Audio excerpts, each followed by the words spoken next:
সালে ইউনিয়ন ছাত্র দলের সভাপতি হিসেবে আমি বিএনপিতে রাজনীতি শুরু করি। 1997 সালে দুবরা উপজেলা ছাত্র দলের সাংগঠনিক সম্পাদক হই এবং 2008 সালে দুবরা উপজেলা বিএনপির সাংগঠনিক সম্পাদক নির্বাচিত হই এবং ময়মনসিংহ উত্তর জেলা বিএনপির সদস্যপদ লাভ করি। সেই হিসাবে আমি আমার ইউনিয়ন হল পুরাকান্দুলি ইউনিয়ন। পুরাকান্দুলি ইউনিয়নের চেয়ারম্যান আমি পুরাকান্দুলি নির্বাচিত 3 বারের চেয়ারম্যান হওয়া সত্ত্বেও আমার কমিটি বর্তমান কমিটিতে নবগঠিত কমিটিতে আমার নাম রাখা হয়েছে 17 নম্বর তালিকায় যুগ্ম আহ্বায়ক হিসাবে এবং আমার ঠিকানাতে হয়েছে ঘুষগাঁও ইউনিয়ন।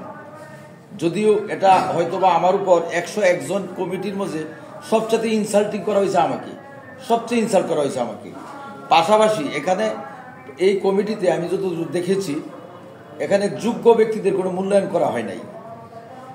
আমার মামা দীর্ঘদিন জেলা কমিটির কৃষক দলের সহসভাপতি ছিলেন এবং উপজেলা বিএনপিরও সহসভাপতি ছিলেন। উনাকে রাখা হয়েছে 6 নম্বর 7 নম্বর যুগ্ম আহ্বায়ক হিসাবে, 10 নম্বর যুগ্ম আহ্বায়ক হিসাবে।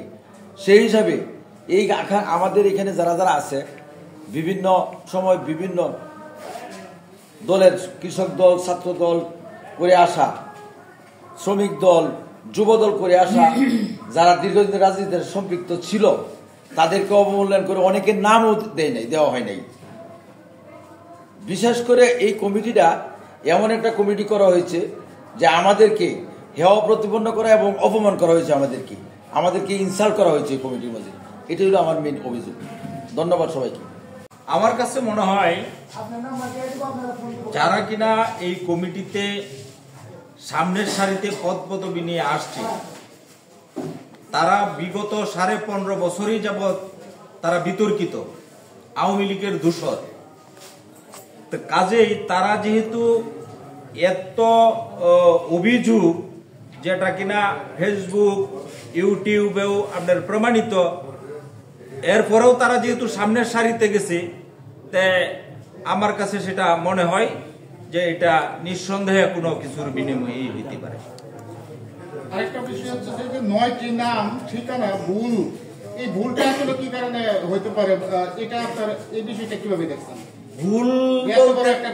ভুল বলতে মানে ভুল না, এটা হলো আপনার এই 9 জন সদস্যর কোনো ঠিকানাই নাই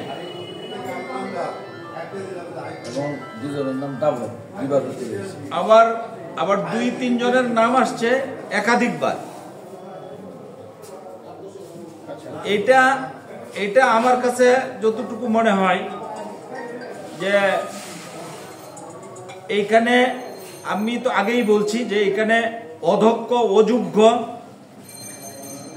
এমনকি দেউলিয়াপনার লুক দিয়া যা হয় সেটাই হয়েছে। আমাদের মূল দাবি, আমাদের কথা স্পষ্ট, যে কমিটি ঘোষণা করা হয়ে গেছে এই কমিটি অতি সত্বর বিলুপ্তি ঘোষণা করে ত্যাগীদেরকে মূল্যায়ন করে নতুন কমিটি দেওয়ার জন্য আমরা আহ্বান জানাই। আমরা এই কমিটিকে প্রত্যাখ্যান করছি। আর অনতিবিলম্বে যদি এই কমিটি যদি বিলুপ্তি না করা হয় আমরা পরবর্তী সময় আমরা আবার নতুন কর্মসূচি দিব।